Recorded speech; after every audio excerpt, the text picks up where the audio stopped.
Everything like everything because it's the news like there was serious rumors in the school. That Harry is going out. Somebody, all teachers are saying about this. So I tried to go, go to God for a prayer.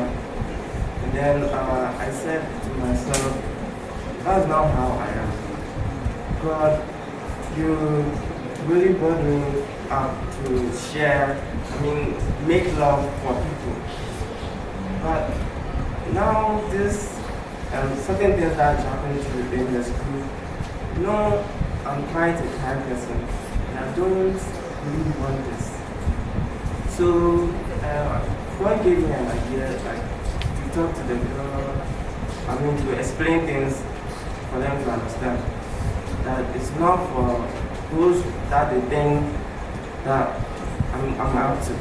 But I'm really doing what God is asking me to do. So I went there, I was a day student. So I went there on Saturday, that was entertainment day. I went there and I saw the girl in there. She was dancing like this.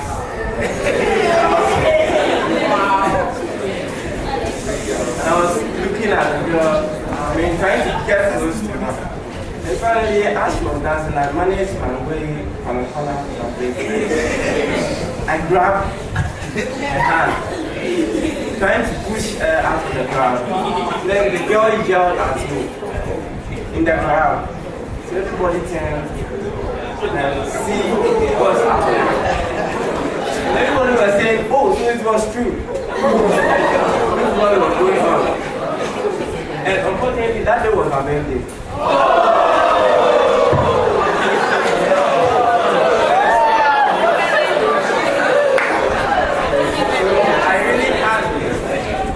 I really had a bad day that day. So when I go home, I went to my room. I tried my best. I got some credits on my phone and I called the girl trying to explain what is happening. The girl couldn't hold on.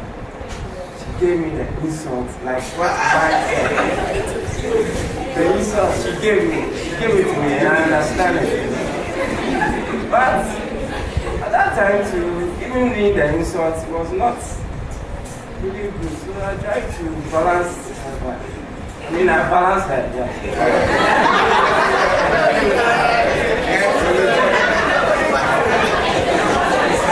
I really give it to her instead. And then, so what happened? Later, we stopped talking for some months. And then, things were getting better. So she later called me, I didn't pick.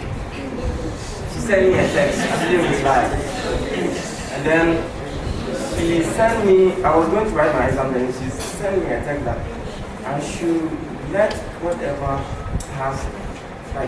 happens should go. And then she should come back again, right? She's really sorry. And I really felt what she was going through, and then I forgave her. And then now we are not close as we used, but we are talking online, but we are not close as close things as we are.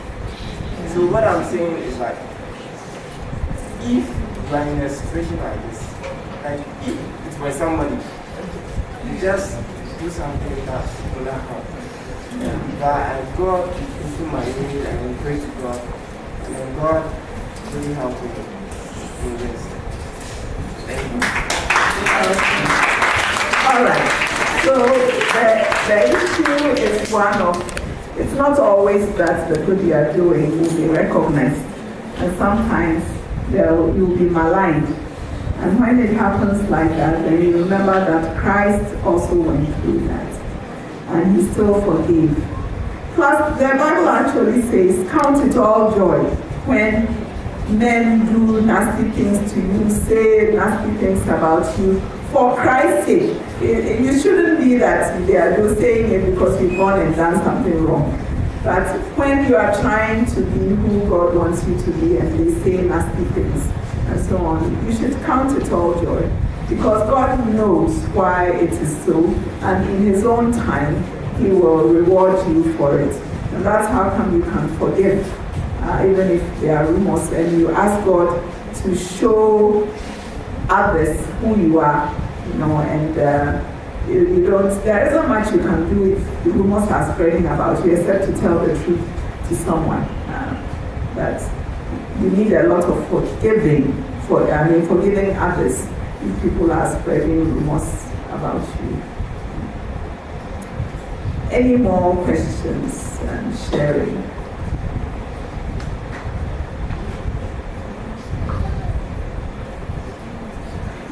Hallelujah. I have a question and a sharing. My question is that what if, about the separation thing that Elon asked about, what if, like, we are all talking about somebody hurting you, but what if you also say something to hurt somebody?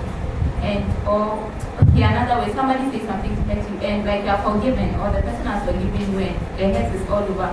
And you think like you should just separate yourself so that it doesn't happen again. So that it's not like you're always hurting the person, or the person is always hurting you. So like there's a limit. Is it advisable? Because with that, you're able to pull your way so that you prevent certain things. Like this one is, you're preventing yourself from causing somebody to get it. So it's not like you don't talk to the person, but you reduce the rate at which like you do certain so that you don't take things for granted and you end up hurting the person again. Is it advisable to do that? Yeah, it depends on you and what the issues are. If the issue is that you don't want ever to be in a situation where you are in conflict with someone, then it's an impossible task. It will happen all the time, so long as human beings are human beings. So you can't separate yourself from conflicts forever and ever and ever. It doesn't work. However, if it's one particular person, they have certain issues that you realize you have problems with, and the two of you keep clashing on those issues. Yes, you can decide that the two of you are not going to be there. You don't click. And friendship, remember, is two people who click. They both like each other, and then they move on. If it's not like that, the person could be a ministry. You know that they will hurt you, but you want to reach out to them. So you keep going, and you don't mind the hit. You keep on, you understand that you are to work with this person. You bring them before God, you pray for them, and so on. But they are not a friendship. Remember that. And you can't have a relationship, for those who are older, a relationship with someone like a romantic type relationship, which has become like a ministry. That one doesn't work. That's not what I'm talking about. Eventually the person you marry should be your friend. It has to be a reciprocal relationship. God didn't ask us to, marriage is not a ministry, a one-sided ministry, let's put it that way. So if you find that you are the only one reaching out to someone, they are, hurting you all the time, you don't go ahead and say, well, this is nice, so I'm marrying, the person is hurting you. You will get tired of it. Marriage is for life. And then the problems will start. It has to be a reciprocal relationship. Back to your comment. So if you realize that it's better for both of you if there's a little more distance between you, it's fine. It's just that it should not become a psychological crutch. You are running away, from conflict. So every time you meet somebody, you have some conflict with, you run. Every time, well, you can't run forever, and conflicts do happen. So you have to learn how to handle conflict with someone else. And handling conflict, the essence is being willing to talk about it, and then forgiving where somebody has hurt you, or asking for forgiveness where you have hurt somebody. If even you are right, but somebody is hurt, you still have a responsibility to say, I'm sorry for hurting you. You know, it's not that you are sorry for the issue. The issue may be right, but you still hurt them, and for that you can apologize. And apologies are good. According to Proverbs, a soft answer reflects trouble, you know. Okay. Thank you. And I wanted to share something about the rumor thing. I remember when I was also in SS, there was this rumor in my class that some guy like but I was talking like that with a guy. And the issue was between me and my SU sister. There was this girl that she went SU with. And I don't know where she went to conclude the whole thing from. And it was all about this guy who changed his course, and then he came to our class. And before he came to our class, I was friends with the guys who we started with, like we all started 4 months together, so we were friends before he came. So when he came, he became their friend. So like automatically when I'm talking to my friends, you happen to talk to him, and you can't say you won't talk to him, but because he's like they're all chatting. And when he came to the class, his first female friend was that girl. So like as time went on, it was like he was drawing from that girl to his male friends, and his male friends were my friends. So like he was drawing to me, like I don't know why the girl was thinking that, but at least what hurts me the most was that even if you are thinking something, we are in SU together. Like, and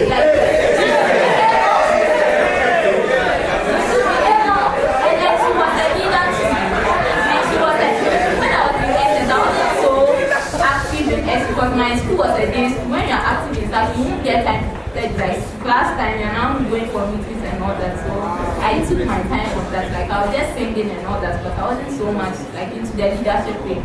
So, but she was a leader, so I was even expecting that as a leader, even if you can't tell me, tell the SU person.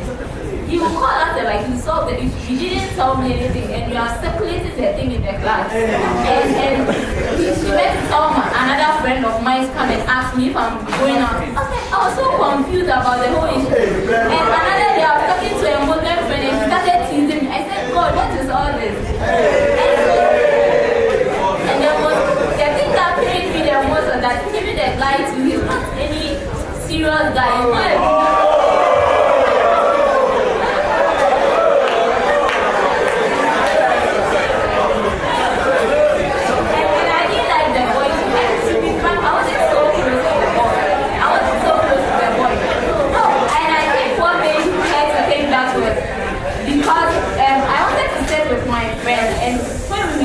I didn't go to school the first week, so and we're moving to a different class, so every place was full, and the only place where the two of us could sit together was in front of the boy. So I think that was why she started suspecting something. So at the end of the day, the whole story was that I didn't like the boy again. I was always ignoring the boy.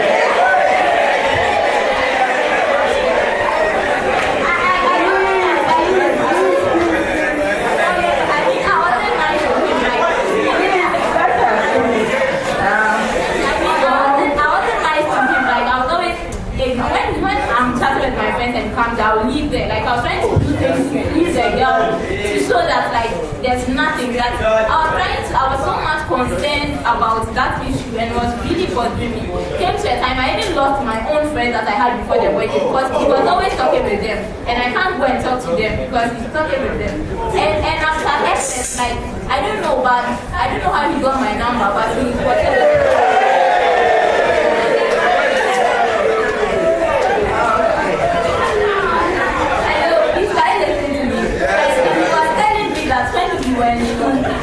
He was afraid of me. He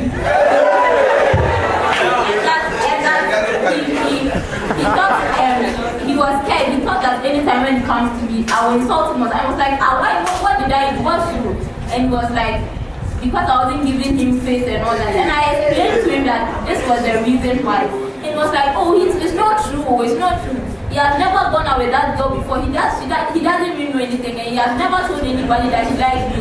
So like, I should have had patience to confront, although he wasn't a Christian and everything, I should have at least thought about confronting him and like asking him out. But I didn't do that. I just went straight for it to ignore him so that everything would work. Because I didn't understand. I went to tell our ex president and he said to talk to the girl, but the girl didn't change. When I'm sitting there with my friends and she comes, she'll call my friend and greet my friend and leave me out. It's so bad. It's because I had my personal problems in the house and I come to school to make friends who will make me happy. And here is the case where like school is boring me. And then at the end of the day, I'll always be quiet. Apart from my friend who was sitting by me that I'll talk to. And like, I mean, so I was interested in Philip. You should get interested. Okay. All right. I think I understand what you might have gone through. And it comes back to this issue of people perceiving you wrongly and saying things about you that you don't like and things like that, and how you are to react to it. And she made some really important points, that it's so much better to talk it over with the person. Even if they don't understand, at least inside your heart you have dealt with it. Or to find someone to talk about it with, instead of assuming certain stances, not talking to people, and it creates more trouble. So if somebody is saying wrong things about you, pray about it. And then remember what the scripture says. You go to the person. You don't wait for the person to come to you.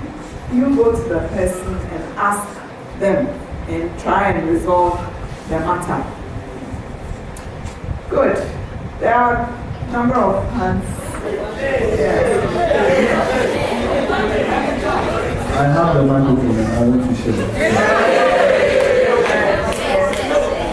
Well, I would like to share my personal experience when it comes to like loving yourself and accepting who you are. Because from childhood, I must say that I was an extremely timid person.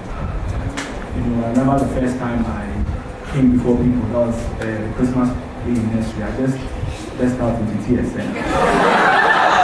And I mean, it was like that for a very long time. Whenever I get on stage, you know, stage fright, and I was that timid. And what didn't help was that I was also teased at home that I'm loud at home, and when I come out, you know, it's like I'm dumb, I can't even talk and that kind of thing.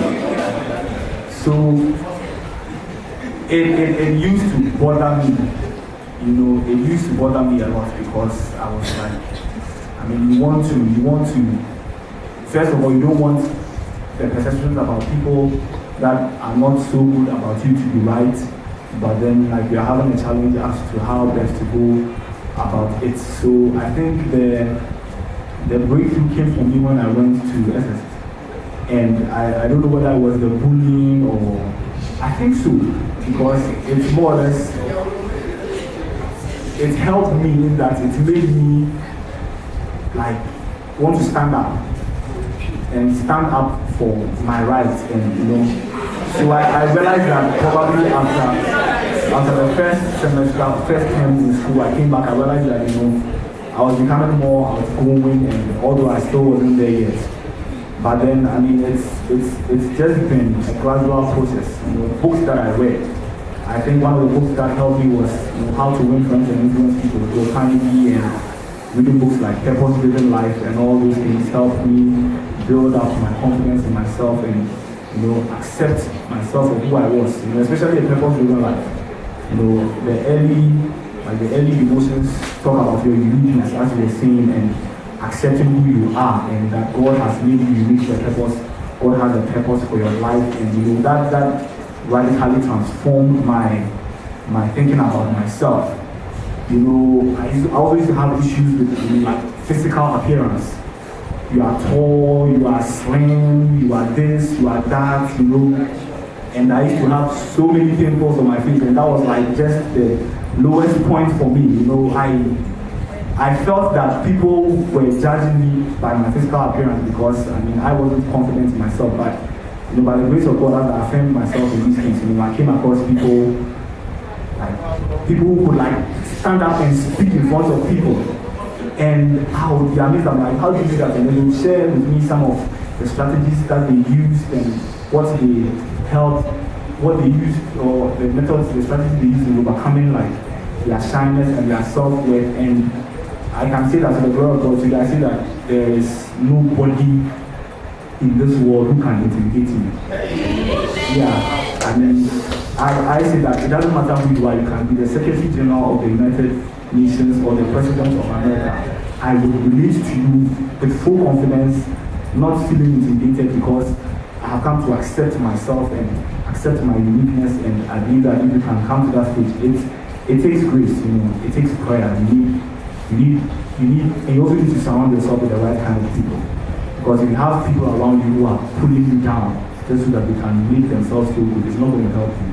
But if you move around with people who are confident, who are going, and I thank God for people like you, and who help me along this way. And I believe if you can just, sometimes that's circumstances that you see in your environment, the kind of people that you are moving with, they rather break you down than build you up. So let's take some advice from this. Let's take a cue from that, and let's work on it. It's possible for you to accept yourself. And I say this especially to the ladies, because I think that, I don't know if I might be wrong, but I think that ladies have more issues with self-acceptance than the guys do, because there are very few ladies, you speak to ladies and they all want to lose weight or do this or do that, and I know ladies like to inspect each other. It's something that I do, and unconsciously, some ladies are sitting down with someone, one lady comes to pass by, you see them inspecting them, and if you don't come to accept yourself or who God has made you, it'll be tough for yourself, it's going to be tough to love us. And then the last point, I know that we are young, but the power of affirmation, it is so real. Especially when parents affirm their children, the kind of impact that it has. I don't know if it's cultural, I think it is, but we seem to be a bit more bottled up emotionally. I wonder how many of us can tell our parents in the face that, Daddy, I love you, or Mommy, I love you. I wonder how many of us have had our parents tell us that they love us, affirm us.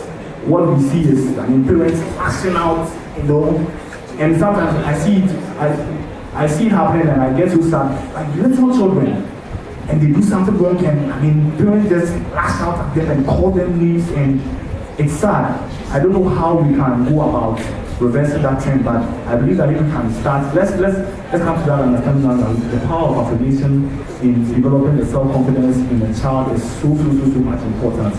Let's affirm each other. Let's affirm our friends. Let's encourage people. Let's not pull people down, because sometimes it makes you feel good, but that is not the way to go. Let us affirm each other and let us help each other out. Thank you very much. That was a good point. Great point. Before the two people, before they speak, I'd like to say a little bit about their affirming each other. The good news is that even if you've not been affirmed at home, many people have succeeded in life because there's one teacher or one friend or somebody who was able to tell them that you can make it, work at it, and gradually they did make it. So we affirm each other. The Bible says, let your speech be full of grace. Let it be like salt that preserves, it does not cool down. So we have to talk to each other in an encouraging way. No laughing at people. That one is a no for every Christian. If you laugh at people, it means you are laughing at God. They didn't make themselves. So if you are laughing at them, who are you laughing at? And you pull them down, then they laugh back. Teasing is okay, but it gets to a point where it becomes detrimental if it's negative teasing. So even in your teasing, make sure that it's positive teasing. Don't be laughing about things negative. Oh, as for this leg of yours, that's negative. But you can tease each other not a negative thing. You all laugh together about something, and that's enough. But if you keep saying, you have done this and you are like this, it does create problems. But we learn from our growing up. Now, I'm afraid I'm not the most perfect of parents. I know a lot in my head, but sometimes it doesn't come out the way I would love it to come. Because we learn as we are growing up, we are learning. So this is time to unlearn some of the things that we have grown up with. For example, learning to affirm other people and encouraging them more than rebuking them.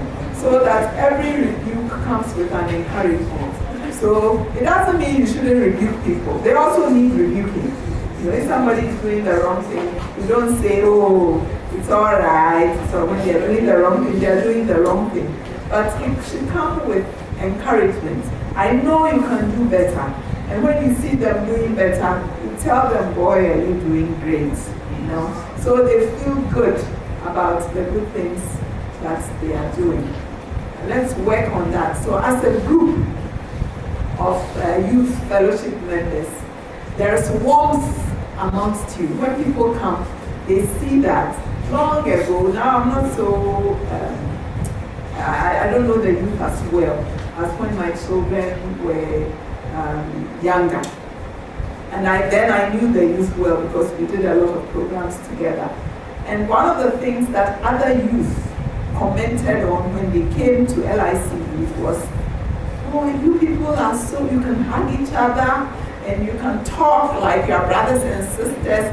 There wasn't too much of this, who is going out with who? And who is sticking to who business. It wasn't there then. I don't know whether now it has changed.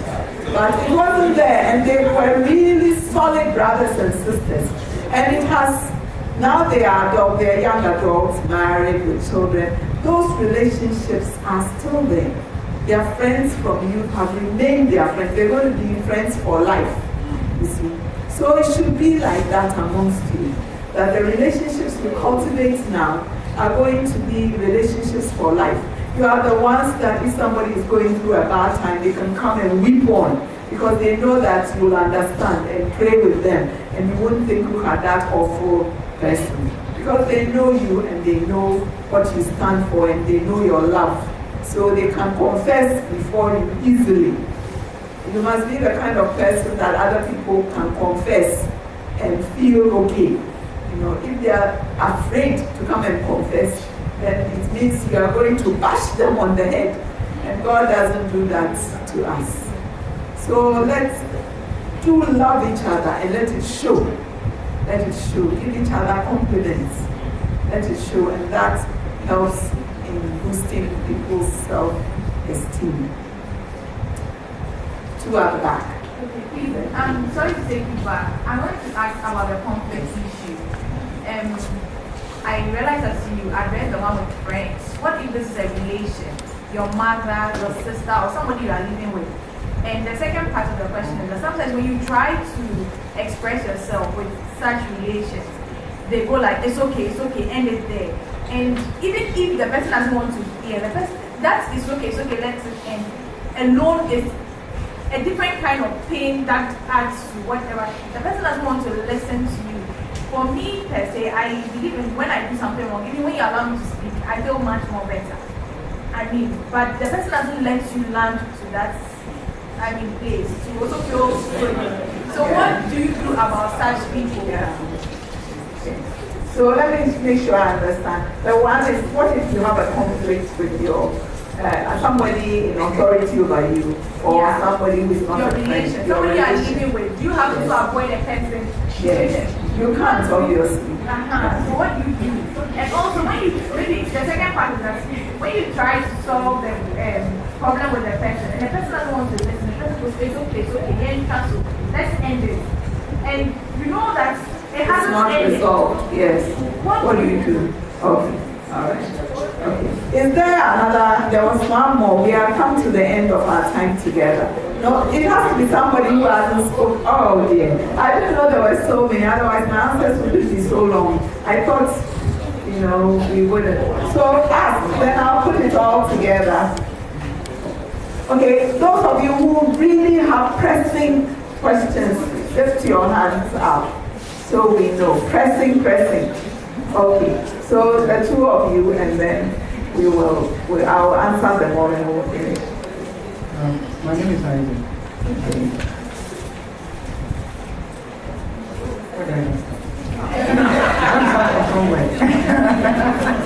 Try and summarize it. You know, you can always come and talk to me after church. So someone last, I had a discussion, someone who said that life is a bundle of experiences. And with what I have just learned here, I noticed that people are kind of sharing their experiences about what they went through in life and all that, and some of which has pinned them down to some level. And also, I just want to comment on this by saying that love and being loved all start from home. Because basically, if your parents at home didn't love you, then you soon grow up and you wouldn't be able to also love other people from outside. In my case, I didn't get this. And I'm just going to share what I went through as a child. You know, my situation is very close to the gentleman who shared about he was so thin at a young age. That was my challenge. I was also the same person, you know. At the younger age, when I was a child, I used to cough a lot. I coughed. And my parents always told me I sick. I thank God today I had a formal education. Had it not been the fact that they claim I was a sick, I wouldn't have been able to go to school. They claim that when you go to school, that one you wouldn't do hard work and all that. You know, I'm from a background, a family background, and counting about 20 people, like a family of 20, I've not got it down now, but we are very large family. My father has a large family, we are more than 20. And I'm the only child who has opportunity to school. And it was all because they said I was a sick lad, because I coughed, so they had to push me to school. And because they had said this to me, it has always become something that every day I cite it myself that I'm a sick lad. And I entangled myself with the sickness. And even sometimes when they are doing something, they kind of tell, oh, this guy is a sick lad, so you won't be able to participate. Sometimes I feel like being part of it, but I can't even participate because I have even spoken to myself that I'm a sick lad. So therefore, I cannot participate in any of their activities. You know, so it got to a point. In fact, I was able to change this paradigm when that was 2005. I said to myself, look, those sickness and whatever they call it is no more. And I said to myself this way, and instantly it disappeared. And that I get to understand the fact that the scripture says that when you are born again, you become a new creature, and therefore all the past is gone. So that's when this story, it keeps re-echoing in my brains, and I was able to overcome the fact that I was a sick lad. And since then, life has never been the same. I'm never a sick lad. Amen. It's never true, man. Amen. So I was surprised at what happened. That's it. Amen. And I just want to also, most of us, in fact, almost all of us sitting here, we are definitely going to become parents one day. And I want to say that when it does happen, that you become a parent, all that you should do as a parent is to affirm your children, encourage them, give them some confidence. Tell them, look, they can do it, it's possible. In every case, they can do it. And with this, we'll grow to become a responsible and just name them. All right. That's what I Thank you. And then the last question, I'll put it together. And then. Okay. I just wanted to ask a question. Yes. I'm in a group. I have a study group in school. And I sort of I'm the leader. And we have one person in our midst who we all agree has a particular trait we don't agree with. And we all believe this from home. She speaks in a way that makes you feel that you are not wanted. But then she doesn't see anything wrong with it. And so my first question is, how do you deal with people with ego problems? And then how do you deal with people who want to always trample on you? Like, for example, example that I'm the group leader. And so maybe if there's a class change in timetable, I'm supposed to let them know. And maybe I let 2 people know, and I expect everybody to pass on the message. But then it's expected that you should go and look, wherever you go and look for credit, go and look for it. Make sure you tell all of us that the class timetable has been changed and all that. And so how do you do with people who want to always trample on like the privileges that have been given you or something? Yeah. Okay. Thank you. Let me put it all together and answer it. The time is far gone, so we can't look at. If you have a pressing question, remember there's church after church. I'm always around. You can come and ask. Okay. Or you can bring it up as part of this fellowship, and then it can be answered. All right. What do you do when you have a conflict with a relative or something who is not a friend? Okay. The first thing is you pray. You pray. You pray and ask for wisdom, because relationships are complex. So you can't just barge in and say, and then trouble. So you pray and ask God for wisdom. You also pray and ask for grace to forgive them. Even before you start talking about the matter, you should be at peace in yourself. Otherwise, what comes out of your mouth might not be very good. You are angry, you are, whatever, and before you know, you are hurting people more from your anger. And also, you are not resolving the issue. You just want to ventilate. Ventilate means you want to talk about it until you feel good. Yes, it works. It makes you feel good. But if the other person is not ready for you to ventilate, then they are feeling bad because you are going on and on. Then they want to cut you short. And they want to say, it's okay, it's okay. It may also be just a difference in your personalities. One person, they rather sit back and deal with the issue. And another wants to ventilate to feel better.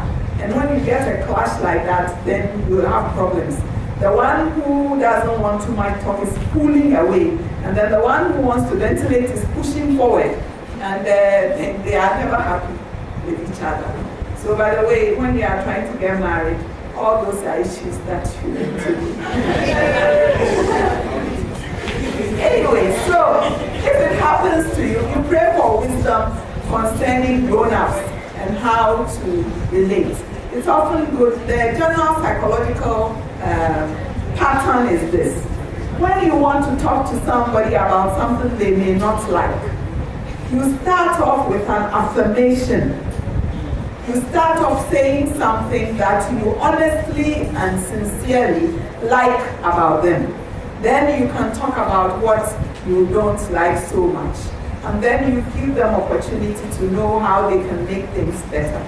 So you start off with saying, I really appreciate your concern for me and blah, blah, blah, And it must be true because people can read through insincerity. They can tell when it's not true.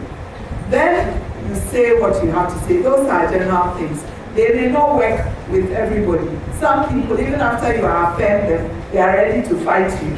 So it's not, it won't work with everybody. That's why it's important that you ask God for wisdom concerning how to deal with that particular case. If you are trying to ventilate, to say, what's on your heart, so you feel better, and somebody shuts you down, no, it's okay, go to God and ventilate with Him. Because you are not going to be able to ventilate with that person for good relationships to happen. For them, they are not ready. You may feel easier when you ventilate, but they may not. So you go to God and ventilate, and He will hear you. You can cry and say, look at what He's done to me, you see. And He will hear you till the end. And He will always comfort you. His still small voice comes back to you and says, it's okay, I love you anyway, and so have patience. He comforts you. So learn to ventilate with God first before you do it with other people. Though that's the normal human thing that we want to be heard. There is something you said that it's true. It cannot be said emphatically enough that our mouths, what we say, our words can tear people down and they can also build people up. So, like James says, we should be careful what we say, and we should check ourselves so our speech is gracious. And when we do have kids, we do need to offend them. But there are some kids that are hard to offend. You have to work hard at it. So when they are not doing something wrong, you offend that. Okay, that, hey, you haven't done anything wrong. Congratulations. Because some people do a lot of things wrong. So if you have a sibling or whatever like that, you start affirming when they are not doing something wrong, which is still affirmation. So you are not forever telling them what they're doing wrong. But there's one good thing. That's what I started off with. Christ loves us enough to cover for any deficiencies that have come into our lives from other people. He loves us enough to make up for it. If you didn't have a good father, Christ will become your father. He will father you. He will make sure all the things you need to be a man or a woman from a father, he gives you. If you didn't have a mother, Christ will mother you. He'll give you all you need from a mother to be a good man or a woman. So whether we had it, we didn't have it, if we had it, thank God. If we didn't have it, Christ is there. So we are not at a disadvantage, no matter what our backgrounds have been. Because when we come to Christ, indeed, all things have become new. All things. We are starting afresh. And not only that, all things work together for good, including even the wrong things that happen. For them that love God. So as he said, even the fact that he was thin and was coughing worked for good. So he could go to school. And it happens in many, many ways in our lives. So we are not at a loss because we didn't have something. Otherwise, sometimes we go around thinking, and I didn't have this, and as for me, nobody affirmed me, and I don't know. So you are always deficient. If your mouth says you are deficient, you will be deficient. You need to affirm the truth that with Christ I can do all things, and be willing to work hard to do it. It's not enough to say it with your mouth. You must put in action as well. You must work at it. If you find that it's easy for you to say discouraging things, you affirm that God didn't make you to be a discourager. But then you have to start practicing how to say encouraging things until it becomes a part of you. Back to the last question. First, there's a difference between being humble and being a doormat.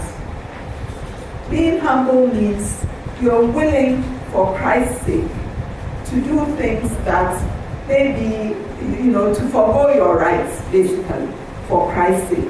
You know you have the rights. You know it. And you know you can take it. You can have your rights. But you are willing to let it go. Like Christ left his royalty and came to live in this crazy, dirty life for our sake. That's humility. But it doesn't mean we should become a doormat. That is, everybody can come and step on us. That makes you, it does something to your spirit. Especially if it is not because you are willingly laying down your life. That's it, what makes the difference. So, if people are taking advantage of you, and it is not because it's a ministry, you are willingly allowing it to happen for various reasons that God has told you about. If they're taking advantage of you, you are helping them do wrong things by allowing them to take advantage of you. Of course, like I said, unless God has asked you to do that for his purpose. But if it's not that, and you are just kind of timid, and you allow people to abuse you and take advantage of you, you are helping them do wrong.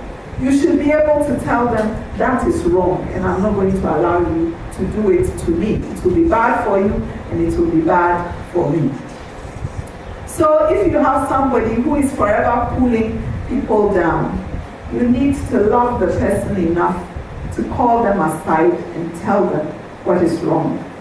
And tell them that you notice that they don't see.